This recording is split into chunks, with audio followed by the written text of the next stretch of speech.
So this is Liam. I'm Jeff. I didn't say my name's Jeff, but we could talk to each other, not to the camera, but just to introduce you. Sure. So the question I always start out with is, what do you think happens after this life?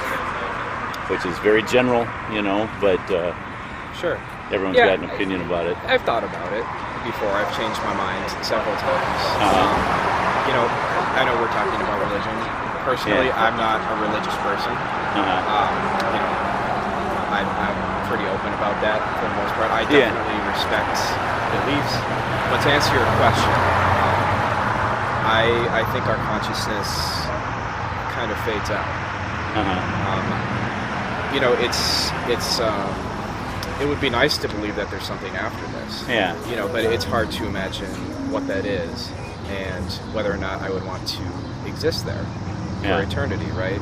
Yeah. Existence, in any capacity, for an endless amount of time, Right. is kind of difficult to wrap your head around.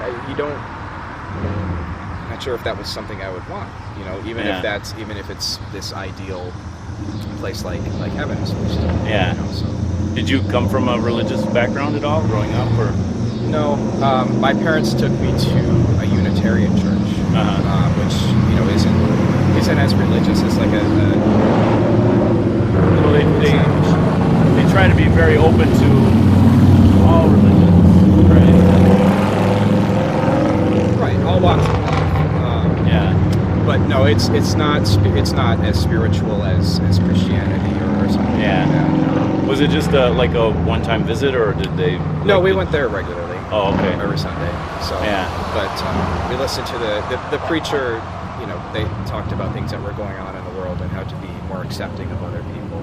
Oh, okay. So it was value, in that sense. Yeah. But I was not really raised in a religious household. Okay.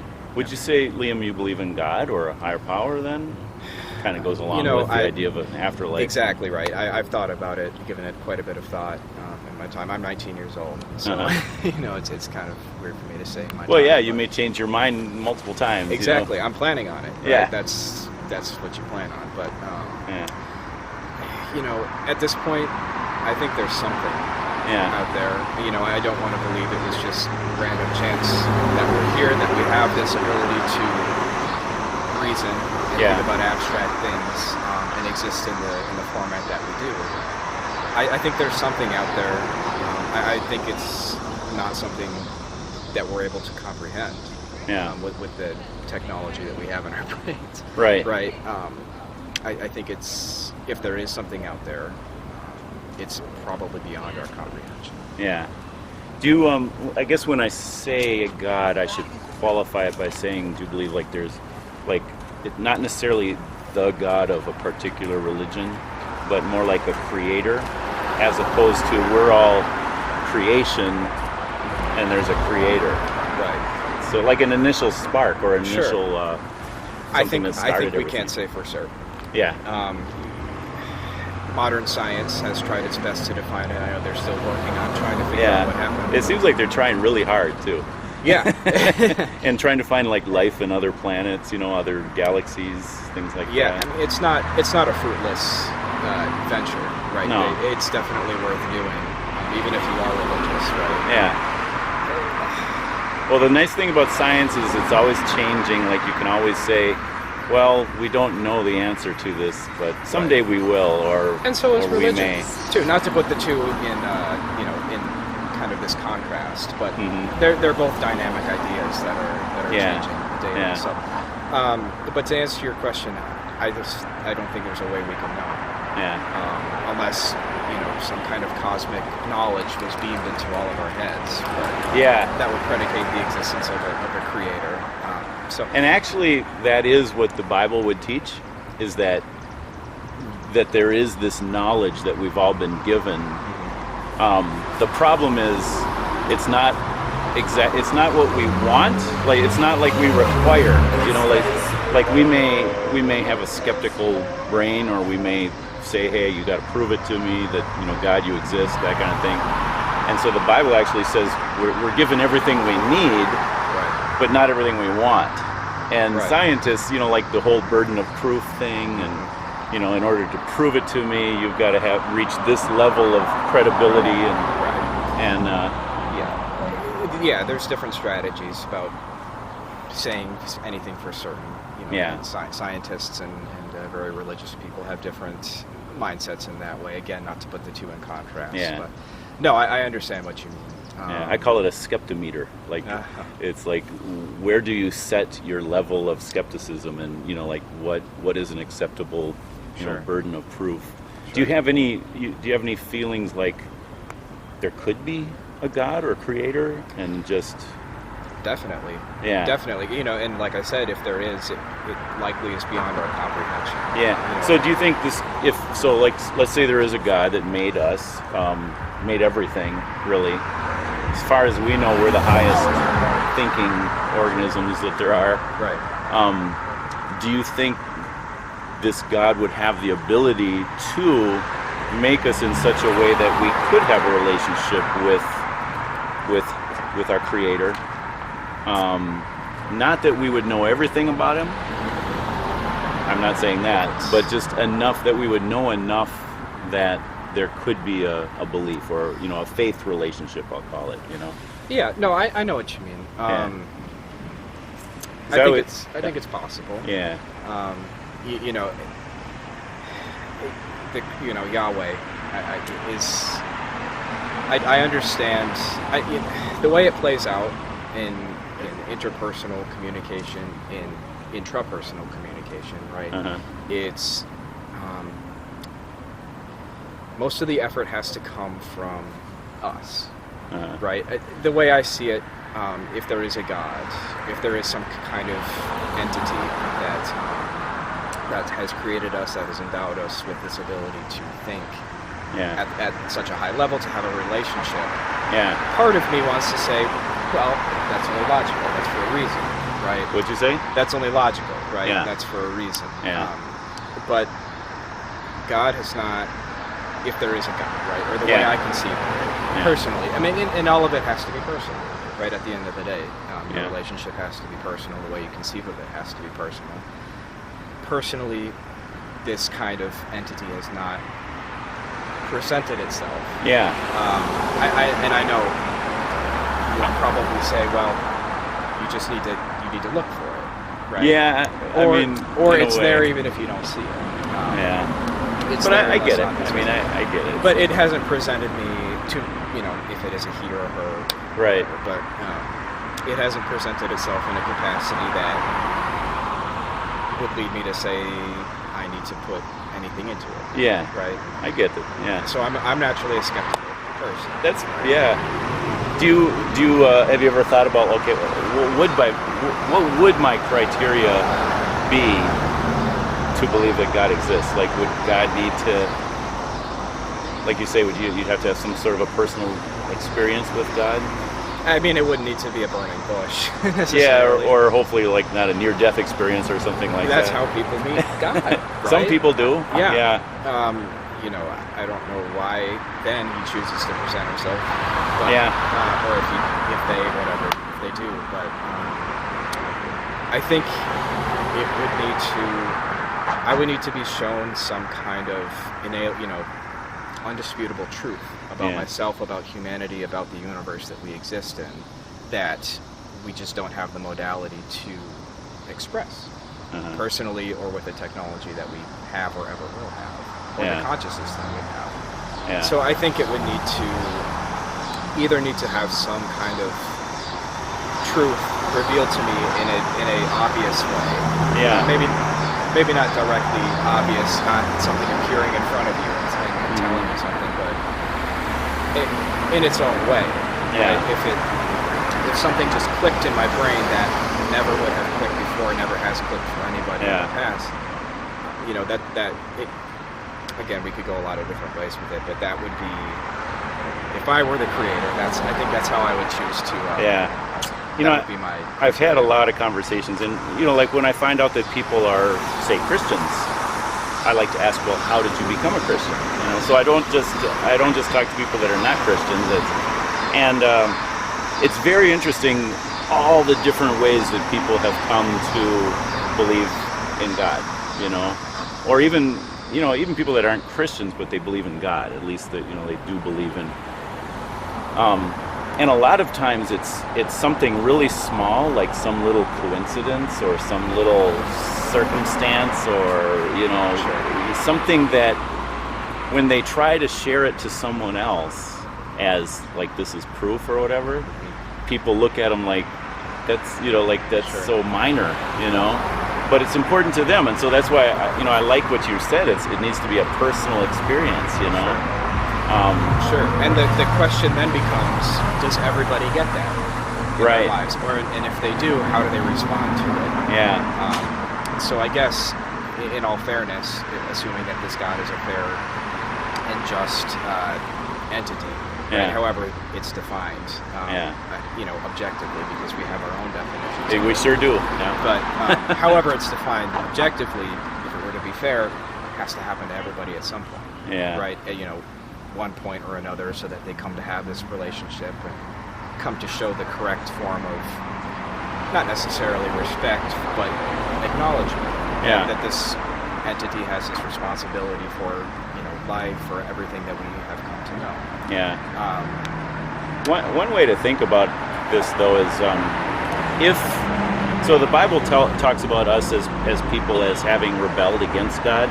The whole story of Adam and Eve, and so if we're in rebellion against God, and yet we've all been made in God's image, which the Bible also says, which means we could have a relationship with God, but we're in rebellion, active rebellion, like kind of like shrugging that off.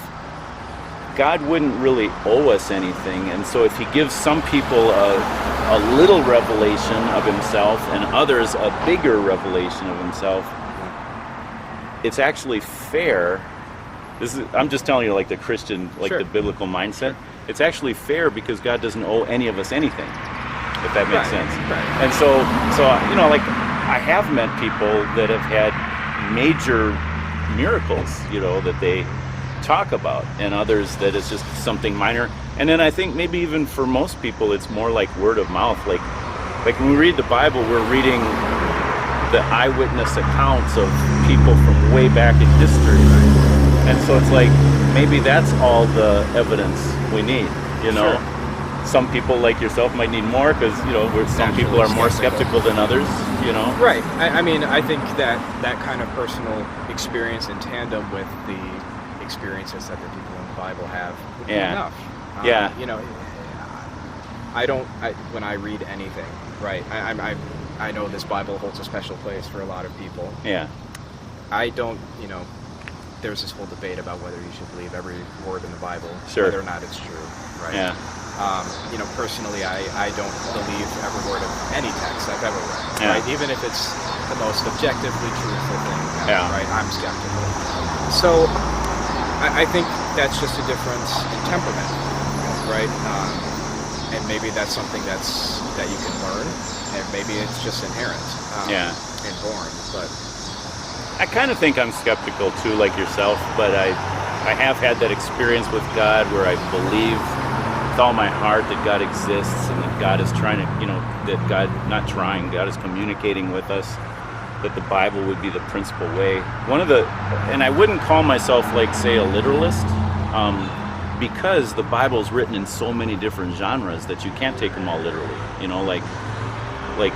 but I do believe the Bible is literally God's word, if that makes sense. Sure. Like it's like everything that's in there is there for a reason. It's just that maybe we don't know the exact reasons for it, The other problem is we're one language removed from the original text, so is the English rendition of it, is that accurate, and so I'm not going to hang my theological hat on any one, verse or passage in the Bible. Right. So Yeah. there's room for some humility there, Sure. Yeah. Always is. Yeah. Well, some people won't admit it, Yeah. And have all the answers and everything. Right. That's your job, right? Is to just listen. Yeah. To have humility. Yeah. No, I understand what you mean. Have you spent much time reading the Bible? I mean, I imagine it would be hard if you're not really committed to the idea that there is a God who does have something to say to you. It would be difficult, I would think. I have read some. I haven't read the entire Bible. I've read passages and books of it, so I understand the function of different writing styles. You know, I understand that some are meant to be more. Got to keep reminding myself you're only 19. I mean, so you haven't. Are you in college then? I'm in college. I'm at DePaul. Oh, okay. In Lincoln Park. Do you have philosophy courses or religion courses or anything? Yeah, I took a philosophy course. It wasn't religiously based. It was more about government and the nature of power in society. But theology, it gets a bad rap. I think I'm the type of person who doesn't. I think a lot of people get turned off to some buzzwords like theology or a theological perspective because they associate that with oppression. They associate that with the negative aspects of Christianity. Yeah. Personally, I think there's some. I think fundamentally, again, like I said, it's all personal, but fundamentally, there really isn't one message in the Bible. There are millions of them. Yeah. I think it's aiming for a better future for us and for our children. Yeah. And that's what more can you ask for, right? Yeah. I think it's helped to construct the moral framework by which billions of people live their lives. Yeah. It's also to be fair, it's also had some less than desirable consequences. It's been used as a tool for oppression. Right, but that's not necessarily the fault of the Bible, religion itself. Right? Yeah, it's people who do that. Yeah. People who are rebelling and like you say, rebelling from God's path, whatever that is. That's right. One thing that you said that was interesting, you said, like, if there is an eternity, you're not sure you'd want to be there, Right. And I'm not sure if that comes... I'm thinking you're thinking deeper than this, but the whole idea of, like, floating around on a cloud and playing a harp doesn't sound like something I'd want to do for eternity. And that's not my conception of... Right, yeah. But that's not how I perceive that to be. So right. I'd like to challenge you with this, is the idea that, I mean, when you look at the world and how magnificent it is in so many ways, and then the more scientists are discovering more about the universe and the micro-universe, like on both levels, the more we have to respect, if there's a creator, the unsearchable depths of the creator's knowledge and magnificence. Sure. And so for me, it's like, okay, would I be bored in heaven with my creator? And that's what Christianity gives me, is the opportunity to be in a right relationship with God, even though I've rebelled against him in so many ways, right? And so if I could exist in eternity with my creator, would I ever get bored of God? And I'd have to say, just judging from his creation, I'd have to say no. The other part of it is I'm not so sure there's even time in eternity. Right. Like is that a construct of existing in eternity? Existence, right. Existing in eternity is fundamentally absurd, I think. Right. Yeah. Because that would mean there's Right. There wouldn't have to be time. In that so to me, it's like I don't worry about the details of it. It's more like, do I want to be with my creator in a right relationship after I die? And it's something I look forward to. Sure. And would want for you. To be honest. To dying. So. Yeah. Well, I appreciate that. That's one of the values of Christianity I think we're sorely missing in society, is the ability to have even, compassion, even love for those who don't agree with you, for those who are just different than you, to have unconditional love for everybody. Even less, just respect for other people's autonomy, for other people's agency and dignity. I think we're sorely missing that. When I come across someone like yourself who's a skeptic and not sure if you believe in God, to be honest, in my mind, I'm thinking the story's not done yet. So as I've talked to different people, God has worked in their lives, or not, but the ones whom he has, it's at different points too. And so who knows what what the future Sure. holds in store, and if Yeah. I think some people, God does make it hard for them to kind of discover Him until maybe a point later on in their life or whatever. Yeah. So, but I would, I think you said we have to do more on our part. I think you said something like that. Like we need to do our part searching after God. Sure. I mean, just accepting that, even for a skeptical person like me, or somebody who has some kind of reason to be skeptical. Yeah. In the Bible says faith comes by hearing the Word of God. So for me, one of the things that really builds my faith is to read the Bible more, or even hearing it preached, or going to church and hearing people talk about it. It starts to all click because it's a huge collection of books, and if I'm just listening to one part, sometimes it's hard to put all that together and see how it all fits together. But so the more I hear of it, the more my faith is built. But I'd have to say, like, God is the one who gives me the strength to even take a step toward Him. Sure. Like, I can't take credit for that. Sure. But once we do start to take steps towards God, I feel like, in my experience, He takes double the steps towards us, Sure. So I want to just, as a young man, I want to encourage you to, don't give up on God and keep searching. And well, like you said, my story's not done yet. Exactly. That's the case with everything Yeah. in life. Yeah. So, and I'll give you my card. Sure. Yeah. And this has my YouTube channel on it. And you can check out some of the other videos on there, see what other people have said. Yeah, sounds like a worthwhile. Do you like to read project. a little bit? Oh yeah. Can I give you a book that I think you might like this one? You ever heard of Josh McDowell? I have the McDowell Brothers. It looks like. Huh? I have not. Okay. A skeptic. Yeah, it's like answering different questions, like where did the Bible come from, and can we trust it, and what did Jesus actually like? Was he just a crazy Lord? I think he says Lord, liar, or lunatic. Was he just lying? Was he crazy, or was he actually the Lord that he claimed to be? And things like that. So sure. You might find it interesting. I'll check it out. Yeah, I'm interested in theology. I'm interested in What's your major? Psychology. Okay. Cool. Yeah. So there's some yeah, even if to be gleaned from, just for your career, you just want to have a better understanding of crazy religious people, like me, or whatever. I wouldn't say that, but I mean, a lot of therapy, that's a lot where a lot of people end up with psychology. It can go a lot of different ways, but a lot of it is philosophy. Yeah. And if you can understand more perspectives, if you can have more perspectives yourself, that's something that's valuable. So I'm always looking to find the next thing. Yeah. Right? So maybe this is it. Very good. Very Thank cool. you. All right. Good to meet you. Good to meet you. All right. Take care. So I'll put this on probably tonight or tomorrow.